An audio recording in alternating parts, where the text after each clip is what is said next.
用朴素的茶具还原真实的茶品。大家好，我是郑家军，今天又到了普文讲茶的一个时间。今天主要讲的内容是如何一眼看懂滇红茶。眼前有两款茶，左边那款这一款是一个带有黄芽头的一款茶，右边那一款是没有任何芽头的一款茶。那我们如何来一眼看明白这个滇红茶呢？好，普文从现在开始慢慢的跟大家讲解。第一点，不管有没有芽头，我们先看条形。这个看条形就是看条形的一个完整度，它的完整度怎么样，我们来分辨一下。首先我们看左边这一个，这个碎度，茶叶的碎度还是有，你像这种细碎的比较多，你看芽头还有断的。从它的细碎度我们来看它这个等级不是特别高。如果是等级好的我们找一个给大家看一下，是整个芽头跟叶底是连贯在一起的，芽头不会是这种断芽头，这个是整体来说很难找到一整个的芽头，说明这个茶的等级不高这是第一点，看完整度第二点，我们来看它的外形的一个造型像这两款茶它是一个同类型的一个造型，在滇红茶当中这一类造型叫做毛峰类。像这类茶在滇红茶里面没有芽头的，我们可以直接告诉大家这是一个野生茶。滇红茶当中只有绿茶没有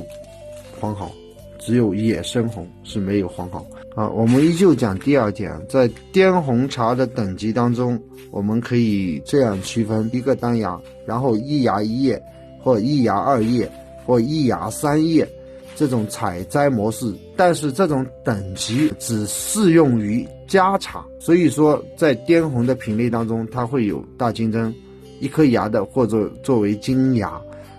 还有一芽一叶，它会做成松针也可以做成金丝，还有一芽二叶它的里条直条形就成了一个经典58，还有一芽三叶。等级茶当中它就这样区分，滇红茶的外形这个等级只适用于家茶的一个分辨。所以说在滇红茶的价格当中，在家茶系列来说，一个单芽肯定比一芽一叶卖得贵，一芽一叶肯定比一芽二叶卖得贵，一芽二叶肯定要比一芽三叶卖得贵。这是一个自然的一个采摘等级和区分，在于它的人工费用不同。但是在现有的滇红等级茶当中，同时出现了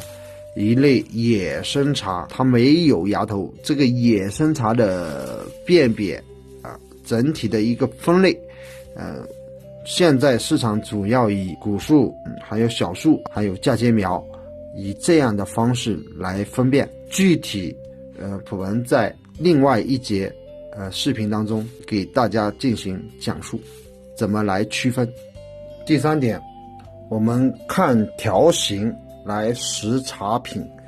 是晒红还是烘红。大家来看一下这两款普文直接讲直条形的，像这类直条形的它绝对是烘红，它不会有晒红。只要是单芽还是一芽一叶和一芽二叶，只要是直条形的里条形的，包括比如说螺形的或单芽的略微的卷曲型的和全部是螺形的这一类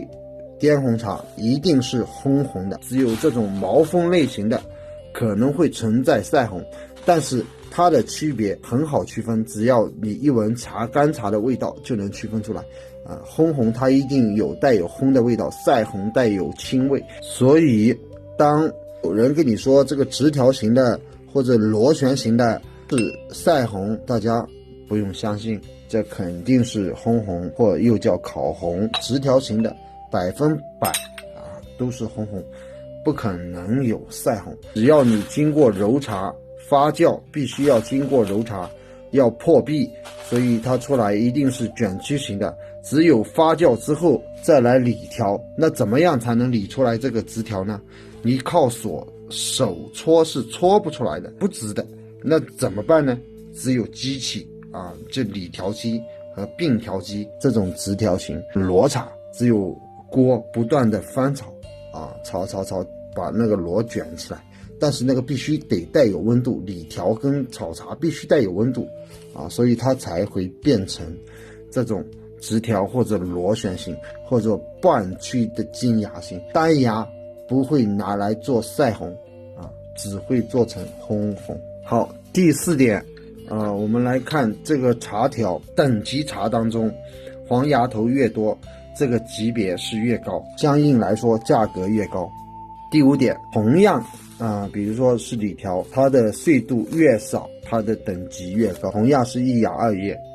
比如说它的黄芽度越高，它的等级就越高。今天关于看茶条识滇红茶的好坏的视频就讲到这里。我相信哪怕是茶小白